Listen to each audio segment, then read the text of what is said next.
What's up, Patient Nation? It's your boy Rex Solo. I haven't did a video in a few days for a reason, y'all. Because I wanted to see if this team has hit a turning point, right? So basically what happens is, we'll go against a good team, right? And we'll do good. Defense sharp, shutting boys down, right? Crisp on offense. We do real good, right? And then the next game we usually lose. I think the last video I did is right before the game when Anthony had blocked that shot, right? And Rick Carlisle lost us that game because, he didn't want to call timeout, right? Okay, we're going to get back to that in a second, though, right? Now, I think we won the next two, right? I think we won. I can't even remember, y'all, because I'm just so disappointed with this team right now, man. But I think we won the next two against OKC and another team, right? Look real good. I didn't want to do a video because I'm like, okay, it's too good to be true, man. Let me see if this team actually hit a turning point, because usually we lose one against a back-to-back. We usually lose. Like, we like 2 and 50,000, you know what I'm saying, against a back-to-back, right? But I'm like, okay, we just beat two good teams, right? And we at home, Chicago is not a good team. They're a decent team. They ain't a good team. They really just got DeRozan. I'm like, we can win this game, man. But I knew we was going to lose the game. Deep in my mind, I was like, that's why, but let me see if we hit a turning point. And sure enough, and I can't even blame the team on this one, man. I can't, because the team won the game. Rick Carlisle was the one that lost us this game. And what kills me is, Joyce Walker. The reason why Rick Carlisle said that he wasn't getting playing time because he'd be gambling on defense, doing what do you say, willy-nilly gambling on defense, right? Well, Rick, the last two games we lost is because you're willy-nilly gambling. You did call timeout against Anthony, and I can't even, I'm so mad, I don't even know the name of the team. You know what I'm saying? You did call timeout there. You gambled and lost. Okay, cool. Hopefully you learned your lesson after that one. But no.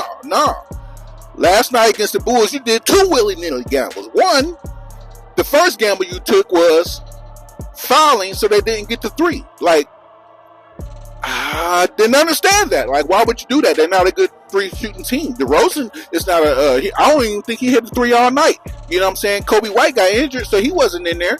So, who was going to hit the three? And then even if they did hit the three, would have went into overtime. They only had 3 or 4 seconds on the shot clock to get a good look at a three and hit it. And DeRozan was going to be the one that was going to shoot it, and he ain't even hitting good. Like, why would you take that gamble and foul them, give them 2 points, and hope we get a rebound? Like, why would you take that gamble, man? That was dumb. Okay, you lost that gamble. They hit, and now we in the overtime. Okay, we still good, right? We still good. Team did their thing. They kept us in it. You know what I'm saying? But what did Rick Carlisle do? What did he do? Same thing he did when we played Anthony and them. Same thing he did when we played Minnesota. Not call a timeout. Even Tyrese, if you look at the replay, after he got up off the floor, he was like, why didn't y'all call a timeout? Why didn't y'all call a timeout? He was hot. And so I was just like, okay, yeah, this is the norm, And then Rick get up there, he get up there on the platform, and you could tell he was just a man that didn't have no words. He was searching for words because he know he lost. He know he made bad decisions. He even said, including me. Like, dude, No, it's all he gonna try to say the whole team. You know, no, the whole team didn't make bad decisions. You made bad decisions. You the reason why we lost this game. We had this game tied. We had this game. We won the game. The game was over. But you want to say, hey, go ahead and foul. Give them some more points. I don't know, man. But you know, and then no one. Our media is this.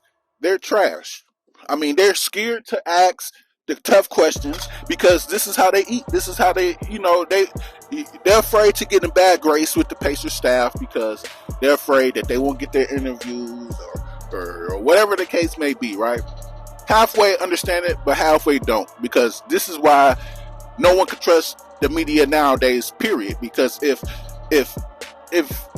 the story is against the person that you're eating off of and you're trying to get cool points with or whatever, y'all don't cover it. And I'm talking about all media, all news. Except the Lakers. let Darvingham mess up. Boy, you gonna hear it all everywhere. You know what I mean?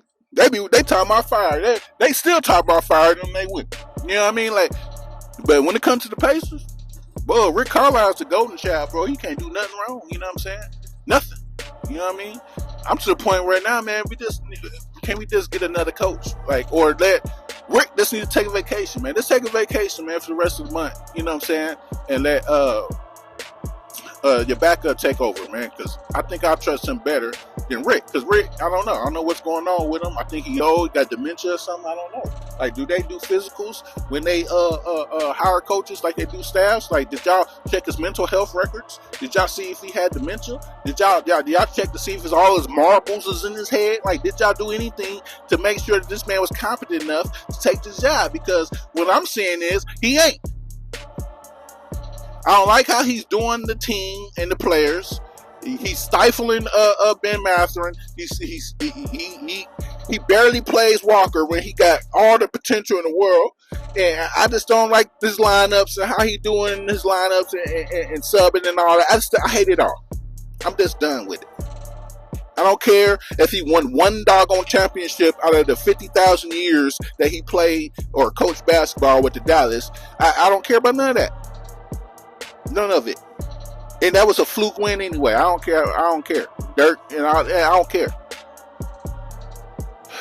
Man, like, I wish I lived in LA. That way I could be rooting for the Lakers, and then once they suck, I could just root for the Clippers. You know what I'm saying? You know, I could have a different team to root for. You know what I mean? 'Cause right now, man.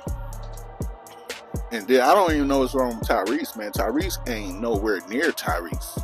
Like, he's nowhere near. Like, is he having female problems? Because that's the only thing I could think of. Like, when a man is having female problems, and I promise y'all, on one interview, they asked him, you know, during the injury part or after the injury, right after it, they asked him, was everything okay? He said, yeah, you know, outside of, you know, I got other problems going on outside of basketball, you know, my personal life, whatever you was saying. And I was thinking, what do you mean by that? Like, what's going on? You know, so maybe, you know, his girl, you know what I'm saying? Maybe his girl's doing something or did something, and she's in his head, and that's why he ain't been the same, man. Because old boy ain't nowhere near the $260 million worth of a player that we paying him right now at all. Period. I don't care at all. You know what I'm saying? And I know when Pascal came here, some of his touches was going to lessen, and that was cool.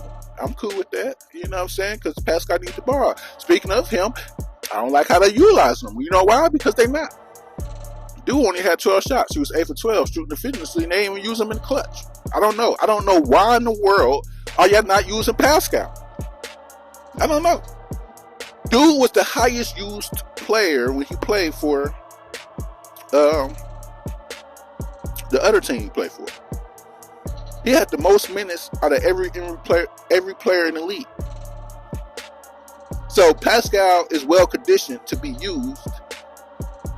You don't have to keep subbing him out for players that's trash, especially like last night when he was clicking with that second unit. He took him out, put Obi Toppin in the game when they was firing on all cylinders. And Rick Carlisle's like, I think he's really sabotaging his team, because it'd be like Ben Shepherd be shooting. He'd be hitting, pow, pow, pow. Soon as he hit 1-3, boy, all the momentum going our way, everything good, then he sub him out. Like, what the? Why would you do that? He do it every time. Just pay attention. If a player is hot and they hit like 2 or 3 shots in a row, Rick will sub him out the game, man.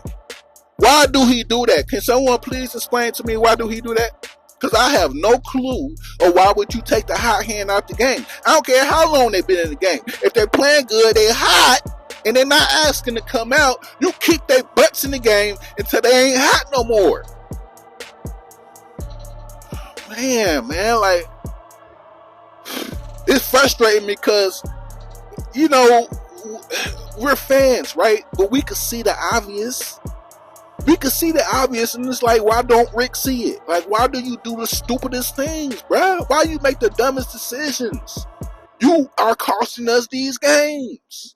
You, not the players, and that's why they frustrated. They doing everything they can to win, but then your dumb decisions don't work out, and we lose, and they frustrated because they're like, what else can we do?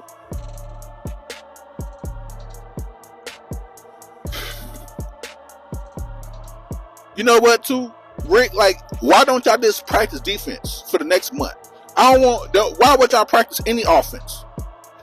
Just practice defense all month long. Nothing. I don't want to see nobody shooting the ball. None of that. The only way they shoot is if they steal a ball or something like that. Defense all month. That's defense. Let's do defense. I don't understand why don't y'all practice defense. Because it's obvious. Man, dog. Like, in the OKC game, man, they locked them down, man. That's why it's frustrating, because we see the potential. We know we could do it. It's not like we can't do it. We can, because we have done it. Where is the consistency at, man? That's what I'm saying. Like, the team is not buying into Rick. I don't care what y'all talking about or what they get on the podium and say. Yeah, Tyrese love Rick. How you know? Because he said it in the public. That's what he's supposed to say. It's clear that they're not buying in, because look at their body language. Look at all the bad starts or slow starts. And just look at the team, man. No consistency. If they was buying in, they would be running through a brick wall for Rick. But they're not. They're not. They're not buying into Rick's voice, man. They need another voice to guide this team. You know what I'm saying? So, I don't care if they just gave... Remember when they gave Millen that extension? They gave him an extension that week and fired him the next week. So just because they gave him an extension don't mean that we stuck in, locked in to Rick. Pacers organization proved that with Millen. I don't even think, like, as soon as we lost a playoff game, they fired him. They just gave him an extension. I know y'all remember that. But then again, it's like, who else is out there, man? Like, I don't even care. Let's let the assistant coach the team, man. He younger. He got probably a better vision. It seems like every time Rick get tossed out the game, we do better.